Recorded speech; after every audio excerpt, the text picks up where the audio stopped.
What if I told you LeBron James' greatest accomplishment wasn't on the basketball court?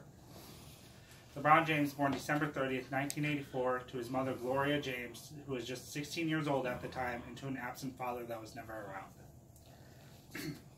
With this involved him moving from different household to household throughout his entire early childhood until he eventually moved in with his football coach. While living with his coach is when LeBron found his great passion in life, which was basketball. While playing basketball, he found his very best three friends and eventually considered them brothers, and he played basketball throughout high school with them. In his junior season of high school, he was labeled as the chosen one and was on the cover of Sports Illustrated magazine, which he was the youngest at the time to do so. And with this brought a lot of scrutiny, and a lot of people wanted him to fail. He ended up foregoing his college eligibility, and in 2003, at the age of 18, he did join the NBA draft. Shortly thereafter, he did found his very first family foundation, which was called the LeBron James Family Foundation. And with this, he started his first bike-a-thon, and he did that yearly. During his first 7 years in the NBA, LeBron had no on-the-court or off-the-court issues, and this was until 2010. With this, in 2010, he was his first year of free agency, and he filmed the decision to decide where he would go to. With this, it was on live TV, so a lot of people were very mad at him because no one ever did so. But little did people know that he did donate all the money to the Boys and Girls Club of America. When LeBron first went to Miami, a lot of people viewed him as the villain. And with this, a lot of people didn't want to hear him, but this is when he first started using his voice for good.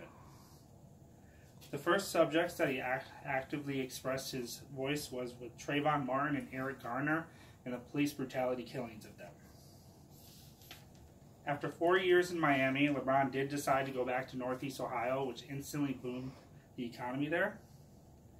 2 years later, he did bring the first championship back to Cleveland, which was the first one in 52 years of that city, of any major sport. In 2017, LeBron would start being very critical of President Donald Trump, and to this, a reporter did write a paper saying that LeBron should just shut up and dribble. This obviously didn't sit well with LeBron, and then he became more expressive about his views. Even though all of this was in the mainstream media, LeBron was doing his greatest accomplishment ever, and that was in the background. That was the I Promise School, where he built in Akron, Ohio, and he first opened up this year to 3rd and 4th graders. And eventually, by 2022, expects to be from 1st to 8th grade. He not only helped pay for the school, but he also gave every single student a free bike, 2 free meals a day, extra snacks, and he also made sure every kid's parents would have GED courses and job placement services.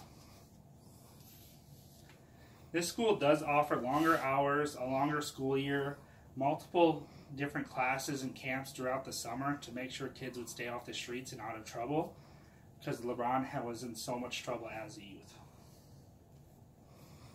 They would also have multiple times to always have food in their mouth. With this, if any student ever manages to successfully complete his program and throughout high school, LeBron will 100% finance every student's college at the University of Akron. And to conclude all this, even though LeBron was able to accomplish all of this, and he's gone through so much as a kid, he's something that we could all look up to. And in the end, he is more than an athlete.